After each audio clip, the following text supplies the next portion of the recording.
Welcome to the Deep Dive. Today we're going on a historical adventure to London. We're going to be diving deep into the history of London. I was looking at these readings you sent over, and wow, there's just so much to uncover about how this city evolved over time. It's really amazing to see how London transformed from, a small settlement into like this global powerhouse we know today.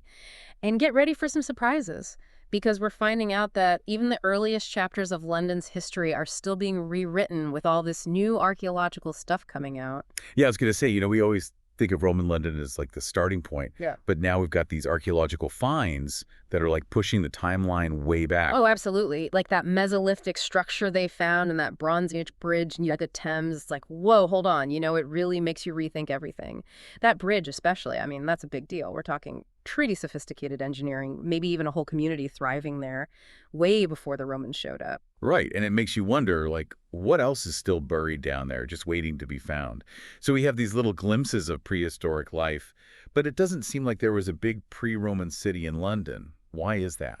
Well, it looks like the area was pretty sparsely populated before the Romans came along in 43 AD.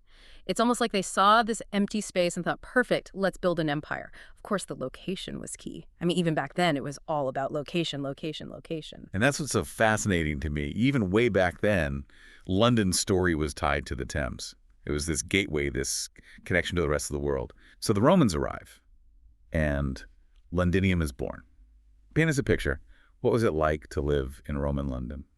Oh, Londinium. It quickly became this strategic center, for trade and administration. Imagine like bustling markets, these impressive buildings, and people from all over the Roman Empire living there. It was like a truly cosmopolitan city, even way back then. But, it wasn't always smooth sailing, was it? I mean, Boudica had something to say about the whole Roman rule thing. Oh, yeah. Boudica's rebellion. Talk about a turning point. I can't even imagine what it must have been like when they burned Londinium to the ground. Oh, it was fierce, like a total uprising against Roman power, and the destruction was pretty major. But what's even more interesting is what happened next. They didn't just give up. The Romans rebuilt everything, bigger and better. And, they added a little something extra just for good measure. The London Wall. Ah, yes. That iconic wall. It was built to keep invaders out, but it ended up shaping the entire city for centuries. It makes you think about how sometimes even the most practical things can have these huge ripple effects. Absolutely. And inside those walls, Londinium just flourished, Yeah. attracting people from all over and becoming this melting pot of cultures and ideas. But like all empires, the Roman era eventually faded away, and by the 5th century, Londinium was pretty much abandoned. Okay, so the Romans leave. What happens to London? Does it just disappear? Not a chance. This is where the Anglo-Saxons entered the picture, and they established a new settlement called Londonwick, just west of those old Roman walls. Now you might be thinking, why didn't they just move into the existing city? I know I was. Yeah, seriously. Yeah. Those walls were still standing. You'd think they'd want that protection. Right. It's a good question. Maybe they wanted to make a clean break from the Roman past. Or maybe they just needed a location that worked better for their trading. Whatever the reason, Londonwick, with its neat grid layout, became a bustling center in its own right. I mean, the population reached like 10,000 to 12,000 people. And this is also when we see Christianity taking root in London. Yeah. With the construction of that first St. Paul's Cathedral, it really marked a new era. But of course, with the Anglo-Saxons comes a new wave of conflict. The Vikings. Oh, yes, the Vikings. Those raids in the 9th century, those were a constant threat. They sacked Londonwick, and finally, Alfred the Great had to step in. He recaptured London and made it part of his kingdom, but they were still worried about security, and that meant another move. Back inside those Roman walls, right? Like they're coming full circle. Exactly. Defense was the top priority. They renamed the city Londonburg, and within those walls, a whole new chapter of London's story began. But as we know, history rarely stays peaceful for long. And guess what? Another conquest was on the horizon. The Norman conquest of 1066. The Normans. They were real game changers. They marched into London, crowned their king, and left their mark on the city. I mean, literally, with a Tower of London. William the Conqueror wasn't taking any chances. That Tower of London, that was a statement. It was a symbol of Norman power, a big reminder of who was in charge. But William was smart. He didn't just rely on brute force. He upheld London's existing rights and privileges to keep things stable. And then there was the construction of London Bridge, another game changer. That bridge, it started in 1176, and it became such an icon. Can you imagine seeing that massive stone structure spanning the Thames for the first time? It connected communities, boosted trade, and it became a symbol of London's progress. And it stood for over 6 centuries. It's a real testament to the engineering of that time. But while London was making huge architectural strides, there was a darker side to this period, too. Anti-Semitism was on the rise, and it culminated in the expulsion of London's Jewish community in 1290. It's a reminder that even during times of progress, intolerance and injustice can still exist. And then, of course, there was the Black Death, one of the most devastating pandemics in history. The Black Death in the mid-14th century, that must have been terrifying. How did London even cope with something that catastrophic? It's hard to even grasp the scale of the loss. The Black Death wiped out a huge part of London's population, and the social and economic impacts were immense. But even in the face of such tragedy, London showed its resilience. I mean, it recovered remarkably quickly. And that ability to adapt and rebuild, well, it's a theme we see throughout London's history. It's incredible to think we've gone from those early hints of prehistoric life to a Roman city, an Anglo-Saxon hub, and now a Norman stronghold. London has been through so much. And we haven't even touched on the Tudors yet. Oh, just wait. The Tudor period is a whirlwind. London's role on the world stage explodes. It's a story of ambition, trade, and of course the rise of a cultural icon, Shakespeare. But that's a story for part 2 of our deep dive. All right, get ready, because the Tudor period is where London's story really takes off. I'm buckled in. This is Henry VIII's time, right? Palaces and plays, and the start of a global empire. You got it. But before we get into all the royal drama, let's talk about trade. Under the Tudors, London's commercial scene just explodes. We're not talking about just local markets anymore. We're talking ships packed with silks and spices and gold coming in from all over Russia, the Mediterranean, even the Americas. So London's turning into this global marketplace. Exactly. And this is when mercantilism is all the rage, right? Countries are fighting over trade routes and who controls the resources, and London's right in the middle of it all. Which is where these legendary trading companies come in. The Muscovy Company, the East India Company, those are the giants back then. The big players, they had charters from the crown, and they had so much influence. They built these huge trading networks and made a ton of money. The East India Company especially, I mean, they controlled trade with India for centuries. It's crazy to think about a company in London having that much control over a huge chunk of the world. I know, right? And all that trade, all that wealth, it's pouring into London and changing the entire city. And it wasn't just the goods, it was the people too, right? Yeah. London's population was booming during this time. Oh, yeah, for sure. It went from something like 50,000 people in 1530 to over 225,000 by 1605.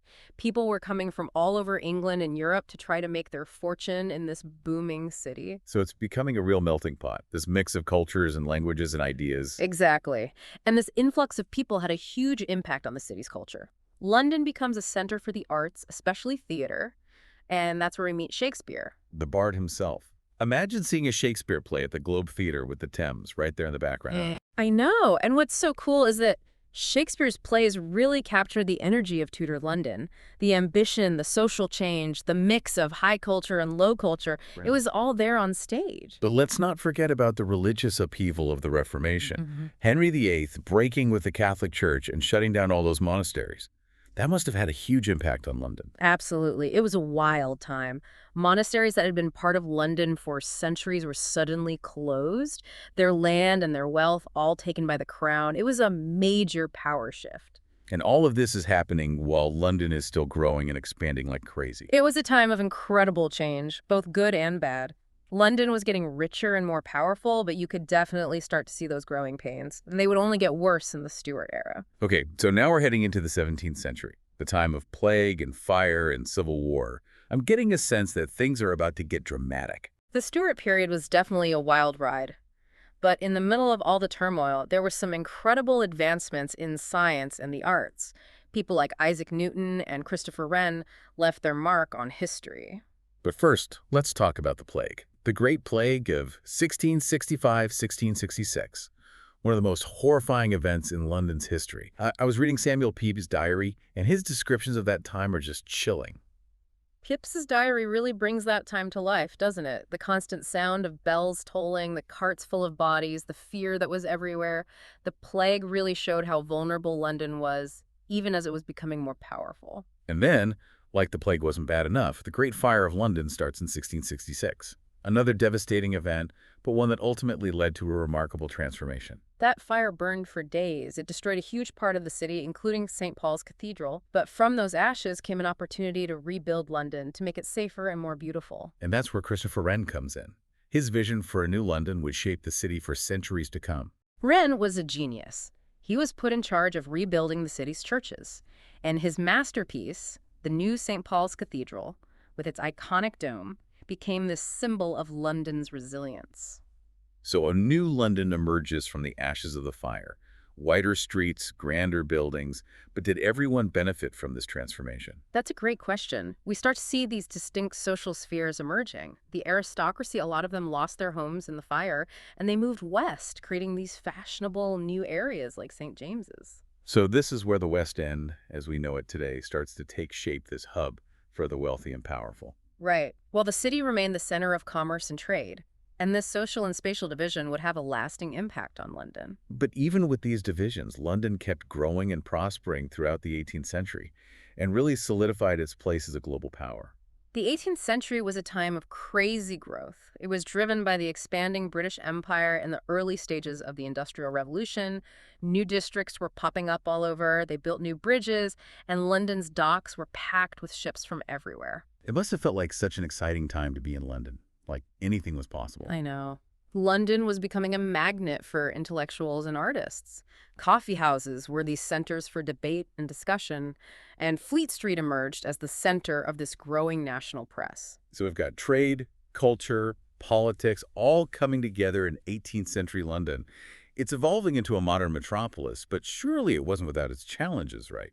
Of course not. Fast growth always comes with problems like poverty, crime, and not enough infrastructure. But Londoners were innovative. They found solutions. Like in 1750, they established the Bow Street Runners, London's first professional police force. That was a step towards a safer and more orderly city. And as the 18th century came to a close, London was on the verge of becoming the biggest and most powerful city in the world. The 19th century is just around the corner. All right, so we're at the beginning of the 19th century, and London's already this major global city, but this is where things really start to take off, right? I mean, the Industrial Revolution, the British Empire at its peak, what did all that mean for London? Oh, the 19th century was a time of massive change. London's population just exploded, partly because of industrial growth and partly because people were coming from all over the empire. At the start of the century, there were maybe 1 million people in London, and by the end, it was almost 6.7 million. Wow, that's incredible. Can you imagine trying to manage a city that's growing that fast? It must have been so hard to keep up with things like infrastructure and services. It was a constant struggle. But Oh. you know, the Victorians, they were pretty innovative. One of the most important things that happened was the railway. The first railway line in London opened in 1836, and it changed everything. I bet. That must have been such a game changer. Suddenly, people and goods could travel these huge distances so much faster. Think about those big railway stations that are still around today. Paddington, Waterloo, Euston. They became like gateways to the rest of the country, connecting London to every part of Britain. And it wasn't just about long-distance travel either. London was also the first to have an underground railway system. The first lines of the Tube opened in 1863. The tube. What a great idea. A way to get around all that congestion on the streets. But with the city growing outwards like that, didn't we start to see the suburbs developing? Exactly. The railways made it possible for people to live further out and commute into the city for work. Suburbs like Islington, Paddington, Belgravia, they all started to grow, offering a different kind of life compared to the busy city center. So London's spreading out in every direction. It's becoming this huge, sprawling metropolis. How did they even manage to govern a city that big? It was a huge challenge. The old systems just couldn't handle that kind of growth. They had to create new administrative bodies, like the Metropolitan Board of Works in 1855, and then the London County Council in 1888. And they had a lot on their plate. Just think about all those infrastructure problems they had to deal with. Oh, yeah. One of the biggest was sanitation. London's sewage system, well, it wasn't really a system at all, and it had become a major issue. In fact, it led to a pretty famous event, the Great Stink of 1858. The Great Stink. What happened? Well, picture this. It's the hottest summer on record. The Thames was basically an open sewer, and the smell was so bad that Parliament had to move. It was a real wake-up call. They knew they had to do something drastic. And that's where Joseph Bazalgette comes in. He was the brilliant engineer who designed London's sewer system, right? Bazalgette was a visionary. He created this incredible network of tunnels and pipes over 2,100 kilometers. It carried away the sewage, but it also provided clean drinking water. It was a turning point for public health, and it made London a much healthier place to live. It's amazing how something like a sewer system, something we don't usually think about, can have such a huge impact on a city. Basil's work is still down there beneath our feet. It really is. And speaking of things that had a big impact we can't forget about, the Great Exhibition of 1851, it was a huge moment for London and for Britain. The Great Exhibition, it was held in that amazing Crystal Palace in Hyde Park, right? It was like a showcase of British innovation and industry. Millions of people came from all over the world to see it. It was a celebration of progress, a symbol of London's place as a global power. And as London grew its influence, it continued to attract people from all over the world. So the city's becoming even more diverse, new cultures and communities adding to its energy? Exactly. London has always been this melting pot, and that just became even more true in the 19th century. But with all that growth came challenges too. Poverty, social divisions, and the need to keep adapting to a world that was constantly changing. The 19th century was a time of amazing progress, but also a lot of struggle. It's a really complex story. Definitely. London has always been a city of contrasts, and as the 19th century came to an end, London was ready for a new era.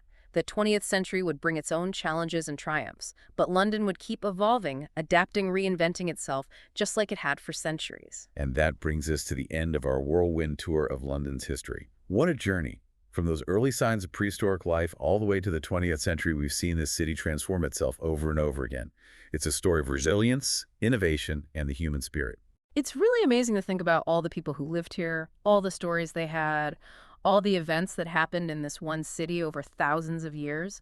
London's history is a testament to human creativity and our ability to create something truly extraordinary. And for our listeners, this is just the beginning. We've only scratched the surface. There are so many more stories to discover, so many layers of history to explore. So go out there and dive deeper into the fascinating past of this incredible city.